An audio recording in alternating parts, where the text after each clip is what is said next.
생명의 시간입니다. 우리 아침 예배를 하나님 앞에 함께 나가겠습니다. 오늘은 디모데전서 1장 1절에서 2절까지의 말씀을 우리 함께 읽으시고 하나님 말씀을 전하겠습니다. 디모데전서 제1장. 우리 구주 하나님과 우리의 소망이신 그리스도 예수의 명령을 따라 그리스도 예수의 사도된 바울은 믿음 안에서 참 아들 된 디모데에게 편지하노니, 하나님 아버지와 그리스도 예수 우리 주께로부터 은혜와 긍휼과 평강이 내게 있을지어다. 우리가 이제 오늘부터는 우리가 신약 성경의 한 대목인 이 디모데전서 후서를 하게 될 예정입니다. 디모데전서와 후서, 아마 이름에서 느껴지는 것처럼 이 디모데라고 하는 이 당시 이 에베소 교회에 이 새로 담임 목회자가 된 아주 나이도 젊고 전도 유망한, 그렇지만 이 말도 많고 탈도 많았던 이 에베소에서 사역을 하고 있는 이 디모데에게 어떻게 하면 우리가 이 사역을, 이 목회의 핵심적인 내용을 붙들고 잘할 수 있을 것인가, 위기는 어떻게 대처할 것인가, 자, 이런 내용들을 기록한 책이 바로 디모데 전후서입니다. 디모데 전후서는 디도서와 짝꿍인데 이게 이제 목회서신이란 걸로 분류가 됩니다. 왜냐하면 사도 바울이 이 목회의 실제적인 지침을 가르쳐주고 있기 때문이에요. 디모데는 이 디도와 함께 일단 경험이 많이 부족하죠. 그리고 이제 연소하다, 나이가 되게 이제 젊고 어리다는 소리입니다. 이런 디모데가 에베소라고 하는 굉장히 정말 이 노련한 목회자가 가도 쉽지 않은 그곳에서, 자, 어떻게 이제 교회를 섬겨야 되는지 그런 권면들을 하고 있습니다. 그 중에서 우리가 이제 디모데 전후서는, 특별히 디모데 전서는 6장까지 이제 기록이 돼 있고 후서는 3장, 총 9장으로 돼 있는데, 이 디모데 전서의 6장의 이 큰 주제들을 한번 살펴보자면, 제일 먼저는 개인적인 당부가 나옵니다. 그게 이제 1장의 내용이고요. 2장과 3장으로 넘어가면 기도와 전도, 영적인 질서를 세우는 것, 그리고 지도자, 교회 안에 직분들 있죠. 집사님, 권사님에서 쭉 이렇게 목자부터 해서 지도자의 자격에 대해서. 자, 한마디로 말하면 이건 뭘까요? 이 교회를 세워가는 거예요. 교회를 세워가는 핵심적인 이 목회 원리를 말해주는 것입니다. 이거는 사실 여러분들이 전도를 하거나 혹은 작은 소그룹을 맡았거나 봉사를 하시거나 할 때 다 동일하게 적용되는 거예요. 이거는 목회자에게만 해당되는 게 아니고요. 자, 그다음에 4장에 넘어가면 영적인 분별을 하라 그럽니다. 그리고 이제 경건의 연습을 하라는 거예요. 그래서 이제 요걸 왜 얘기하냐면, 이 거짓 선생이 굉장히 많았어요. 거짓 선생. 이 당시에 이제 유대적인 어떤 신화와 족보를 믿고 있고, 또 복음 이외의 것들을 통해서도 구원의 길에 이를 수 있다라고 이제 그런 얘기를 하는, 요즘에도 그런 사람들 꽤 많죠. 그래서 이 거짓 선생에 대한 대처를 할 수 있도록 4장은 얘기를 하고요. 5, 6장으로 가면 이제 목회자가 된 이 디모데는 이제 다양한 부류의 사람들을 만날 거잖아요. 그러면 성별, 연령, 계층, 또 지위 고하, 자, 이런 것들을 막론하고 사람들을 만나게 될 거예요. 그러면 이제 적절하게 여성이면 여성을 대하는 법, 나이 드신 분이면 나이 드신 분, 결혼한 분이면 결혼한 분, 아이면 아이. 자, 이제 거기에 맞는 대인 관계의 성경적 원칙을 또 제시를 해줍니다. 여러분, 그래서 사실 사회생활은 대인 관계죠. 인간관계 아니겠어요? 이게 이제 고민이 돼가지고 상담 많이 다니시는 것 같은데, 그거보다 성경을 먼저 보세요. 이 성경이 사실 모든 상담 교과서의 이 메인 텍스트죠. 그래서 이제 대인관계에 대한 부분이 5장 전체를 나오고요. 그 다음에 이제 6장으로 넘어가면 부에 대한 태도입니다. 재물이죠. 소유에 대한. 그리고 이제 마지막에는 권면과 축복으로 이어져 나오고 있습니다. 자, 우리가 그래서 이제 이걸 쭉 보면, 이거는 목사님들한테 해당되는 책인가 보다. 절대 그게 아니에요. 여러분이 가정에서 리더십을 발휘하는 분이라면 이 디모데 전서와 후서, 이 디도서를 정말 통달하시게 된다면, 가정이 화목하고 행복이 넘치는데 굉장히 유익할 겁니다. 예, 이거는 뭐 신앙의 내면적인 부분을 가꿔주는 것뿐만 아니라 우리가 드러나는 행동과 언어를 통해서도 신앙이 아름답게 꽃필 수 있는 굉장히 좋은 교훈이 담겨 있죠. 그래서 이 디모데 전후서는 모든 예수님을 믿는 신자들에게 다 필요한 거예요. 모든 성경이 다 필요하지만, 그래서 특별히 이제 우리가 이런 내용을 좀 이렇게 염두에 두고 이 말씀을 좀 본다면 너무나 좋을 것 같아요. 사람들이 보면 자기가 좋아하는 성경 구절이 있어요. 그래서 뭐 우리가 쉽게 많이 오해하는 거 있죠. 욥기에 나왔던 뭐 내 시작은 미약하였으나 나중은 창대하리라. 아침 예배 그 욥기 편에서 제가 그 설명했으니까 한번 들어보시고요. 그건 절대 이제 개업집에 이 집이 뭐 대박 나라 그러면서 갖다 주는 표구가 아니에요. 그거는 그 정말 오해된, 아주 너무나 이 한국교회 다른 데는 모르겠어요.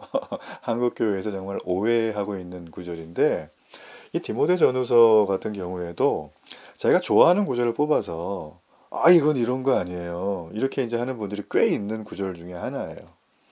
한번 뭐 그런 구절 한번 볼까요? 뭐 예를 들어서 그 뭐 2장에 넘어가면 2장 4절에 보면 이런 말이 있어요. 하나님은 모든 사람이 구원을 받으며 진리를 아는 데에 이르기를 원한다 라고 했거든요.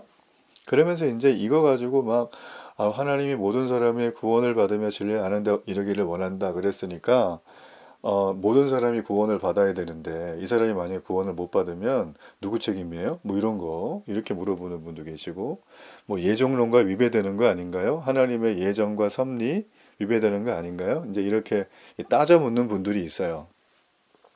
저는 그런 분들은 굉장히 좋게 여깁니다. 왜냐하면 성경을 읽으시고 그런 게 의문이 남았잖아요. 그러면 질문을 하는 건 당연한 거예요. 그렇죠? 근데 이제 그 다음 스텝이 중요해요. 질문을 하잖아요. 그러면 그 내용에 대해서 뭐 어떤 방식이든 뭐 목회자에게 얘기하는 게 제일 좋습니다. 잘 좀 깨달으시면, 잘 이제 좀 알으셨다면 그걸 여러분의 삶으로 적용하셔야 되는 거죠. 신앙은 경건의 연습이 아니라 경건의 실천이죠. 그죠? 연습을 하면서 실천해야 하는 거죠. 그래서 그게 내게 이게 그런 거네. 하나님의 예정과 섭리는 내가 다 알 수 없는 하나님의 주권의 영역이고 그건 하나님의 신비구나. 예. 성경은 어떤 부분은 우리가 연구하고 앞뒤 흐름을 잡아서 이해를 도출할 수 있는 굉장히 좋은 부분도 있지만, 또 어떤 부분은 어떤 방식을 동원해도 그 하나님의 주권과 신비의 영역이 있어요. 그럴 때는 무조건 믿으라는 게 아니에요. 믿음이 만약에 안 생기면 믿음을 달라고 하나님께 겸손히 구하는 것도 지혜라고 저는 봅니다. 그리고 당장 그게 납득이 안 되더라도 시간을 두고 생각해 보는 것도 굉장히 유익하다고 봐요. 그래서 여러분 뭐 이런 어떤 이 어떤 그 주제에 대해서 궁금한 것들이 생기신다면, 내가 지금 당장 그걸 잘 모르더라도 하나님 앞에 말씀에 통해서 성령께서 내게 조명해 주시고 이 우둔하고 연약한 마음을 일깨워 주셔서 하나님 알게 해달라고. 하나님 그런 거 굉장히 잘 들어줘요. 말씀이 궁금한데 모르겠어요, 알려주세요 하면 하나님은 어떤 방법이라도 써서 알려주십니다. 여러분, 그래서 제가 이제 그런 권면을 드린 이유는 이 디모데 전후서가 이제 그런 쪽으로 많이 질문을 유도받게 하는 그런 맥락들이 있기 때문에 제가 여러분에게 말씀을 좀 드렸습니다. 자, 그러면 이제 우리가 이 디모데 전후서에서 이 바울이 썼죠. 이 바울 사도가 핵심적으로 말하고 있는 게 있어요. 겉면이 참 여러 가지가 나오지만 이 바울 사도가 아주 젊고 이제 처음으로 에베소라고 하는 말도 많고 탈도 많고 그냥 이거는 뭐 하루하루가 가시밭길인 뭐 그런 교회 목회지에서 처음 목회하는 그냥 업신여기기에 딱 알맞은, 옛날에 뭐 어떤 목사님이 부임해 가셨는데 원로 목사님이 나이 많으셔서 은퇴하시고 본인이 이제 30대 중반에 이제 부임해서 가셨어요. 그랬더니 장로님 권사님들이 앞에서 대표기도 할 때마다 늘 이렇게 목사님 생각하시면서 이렇게 얘기하는 거예요. 하나님, 이 어린 종이, 우리 어린 종 목사님, 어린 종 한 10년을 어린 종이라고 들었대요. 그분이 한 50 다 돼 가니까 이제 학교 다니는 종 뭐 이런 식으로 좀 바뀌었다고 뭐 우스갯소리를 한 게 있는데, 지금 이제 디모데가 사실은 이제 그런 굉장히 뭐 대내외적으로 봐도, 누가 봐도, 너무 연약해 보이고 좀 이렇게 경험이 없어 보이는 그 젊음이 너무 있는 거죠. 이게 이제 사실은 뭐 장점으로 작용해야 되는데 그게 좀 단점으로 오죠. 그래서 이 디모데 전후서의 이 사도 바울의 편지의 내용을 쭉 보면 정말 이 젊은 사역자에 대한 애정과 진심 어린 조언이 가득합니다. 근데 이제 바울은 그 내용 속에서 한 개인에 대한 지지와 권면과 격려뿐만 아니라 어, 너희가 지금 이렇게 처음 사역을 시작하는 거지만 온전한 공동체, 복음이 흐르는 공동체, 복음이 말과 삶으로 흘러내리는 공동체가 되기 위해선 다방면에 걸쳐서 어떻게 돼야 되는가? 예, 그 안에서 일하고 섬기는 사람은 어떠해야 되는가? 성령께서는 그 일들을 어떻게 이뤄가시는가? 이제 그런 부분들을 지금 바울은 아주 친절한 언어로 말을 해주고 있어요. 근데 그 중에서 바울이 계속 말하는 게 있어요. 여러분 바울 서신을 보면 뭐 늘상 자주 나오는 건데 이렇게 복음을 올바르고 제대로 얘기를 하려고 하는데 꼭 파리떼가 낀다는 거죠. 자, 그게 누구냐면 거짓 교훈과 거짓 교사들이에요. 자, 그들을 경계하라고 말합니다. 그래서 이제 그런 디테일한 내용들은 우리가 이제 앞으로 살피면서 어떤 주제를 가지고 이렇게 거짓 교사와 거짓 교훈을 그렇게 거짓 교사들이 만들어가고 있는가. 오늘날 우리에게는 어떤 거짓 교사들이 주변에 있는가. 이제 그런 부분들을 좀 살펴야 될 필요가 있습니다. 제가 높아심에 말씀드리지만 교회 안에 다른 복음을 전하는 건 절대 안 됩니다.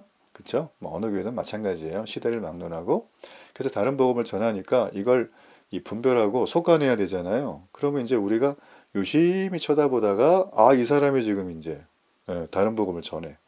근데 보니까 너 이 사람이랑 친하지. 너 이 사람 아들이지. 너 이 사람하고 굉장히 뭔가 사업 파트너 아니야? 하면서 막 이런 식으로 묶어가지고 그냥 통째로 잘라내는 경우들이 있어요. 실제로 그런 게 있었죠. 뭐 요즘에도 있지 않겠습니까? 그죠? 연약한 인간이 모여 있으니까. 제가 여러분에게 말씀드리지만 사도 바울은 그런 식으로 거짓 교사를 끝장을 내라. 그렇게 말한 적이 없어요. 사도 바울은 권면을 하고 이 칠이라는 걸 합니다. 그게 이제 권징인데요. 교회 3대 표제 중에 하나죠. 권징이 좀 사라진 그런 뭐 현대의 대한민국 교회라서 너무 안타까운데 저는 권징을 할 거예요. 권징을. 어떤 방식이냐면 사도 바울이 한 대로 할 거예요. 자, 사도 바울은 그럼 권징을 어떻게 했는가? 거짓 교사, 거짓 교훈을 가르치는 사람들에게 사도 바울은 간단합니다. 그들에게 최대한의 기회를 먼저 줍니다. 그리고 공동체 전체가 기회를 줄 수 있도록 기도해주고 노력해주고 인내해주고 기다려줘요. 자, 그럼에도 불구하고 공동체에 크나큰 영적으로 또 실제적으로 해악을 끼치게 된다면 그를 공개적으로 파문하는 게 아니라 출교를 시킵니다. 자, 그 얘기는 이제 교회에서 정식 회원이 아니다라는 그런 표시죠. 자, 그러면 이제 완전히 끝인가? 뭐 그럴 수도 있겠지만 우리가 사도 바울 서신을 쭉 보다 보면 바울은 그런 마음으로 그렇게 한 게 아니에요. 그 사람들이 완고하고 또 마음속에 이 완악하고 그리고 여전히 자신의 주장을 하나님의 말씀보다 높이 두고 그리고 자신이 믿어왔던 살아왔던 인생의 어떤 전통과 관습들, 뭐 유독의 관습이겠죠. 아니면 헬라인들의 헬라의 그 풍습이겠죠. 그들은 뭐 다 다르잖아요. 그래서 그것들을 끝까지 이렇게 고집을 하고 놓지 않고 있기 때문에 출교를 한 건데 그 출교를 통해서 굉장히 이제 지진을 많이 경험하게 되겠죠. 그럼 그 사람들이 그걸 통해서 새롭게 이제 막 환골탈태하고 대우각성을 해서 다시 이제 와서 진짜 회개의 모습을 보이고 또 우리 공동체에 대한 이 진심 어린 사랑의 표현을 한다면 다시 받아주려는 게 바울의 마음이었어요. 여러분 그래서 뭐 권징, 이 사람은 뭐 잘못됐으니까 안 되겠다.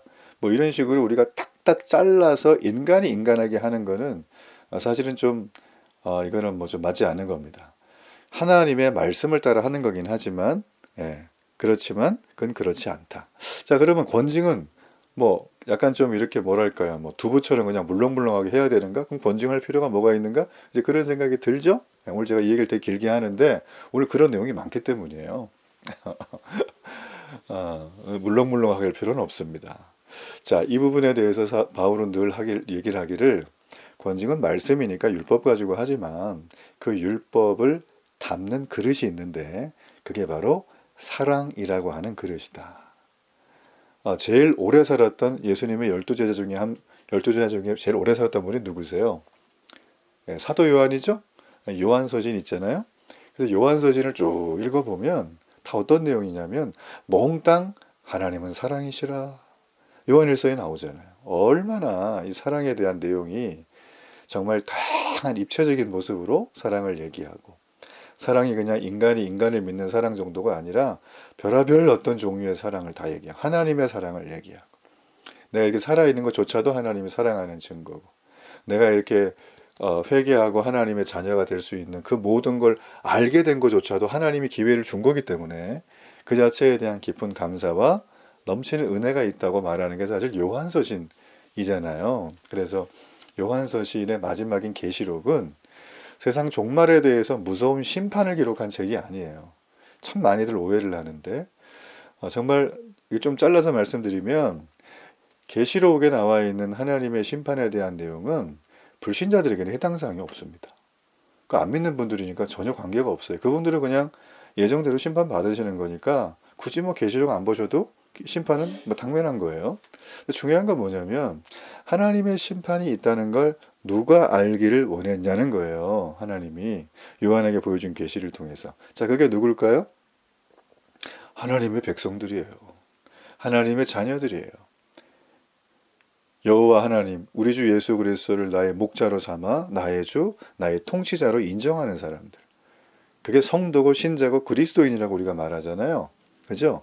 그런 사람들에게 마지막 때가 되면 환란이 있고 고통이 있고 어려움이 있고 많은 곳에서 적그리스도가 나타나고 삶에 여러 가지 문제가 많고 인생의 질병이 있고 해결되지 않은 게 많이 있지만 그런 것들 앞에서 너네가 기죽지 마라. 왜냐하면 내가 그들에겐 심판자이지만 너네들에겐 지금 이 세상에서 한 번도 본 적도 경험한 적도 없는 새로운 세상의 통치자라는 거예요. 너네들이 거기에 와서 종으로 있는 게 아니라 나와 함께 아버지와 자녀의 관계로 목자와 양의 관계로 그곳에 있을 것이다.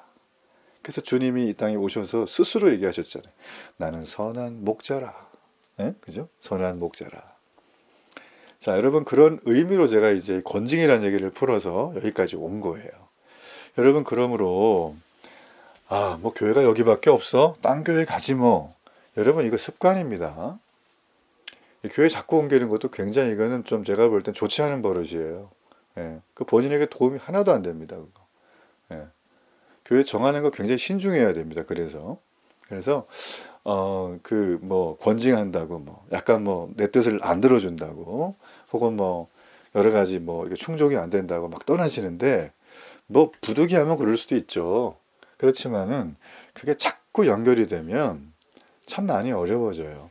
자, 그래서 이제 그런 내용들도 이제 목회서신에 많이 들어가 있기 때문에 앞으로 이제 우리가 이런 내용들을 하나하나 좀 알아가 보기를 원합니다.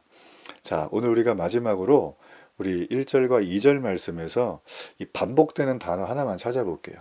자, 거기 보면 바울은 디모데를 우리 사랑하는 부목사님 이렇게 부른 게 아니라 참 아들이라고 불러요. 젊은 동역자였던 디모데에게 편지를 보내는데 그를 아랫사람 대하는 게 아니라 동역자 이상으로 부르는 거죠. 특별한 친구고 믿음 안에 나온 영적인 아들이라고 그에게 부릅니다. 그래서 이 디모데를 부르는 바울의 이 호칭을 통해서 우리가 알 수 있는 건 바울에게 영향을 되게 많이 받았다. 바울의 제자인가 봐요. 그리고 이 디모데는 그전의 삶을 다 청산하고 육신의 삶이죠. 그리스도 예수 안에서 새로운 삶을 살게 되었다. 우리가 그것을 이제 알 수가 있습니다.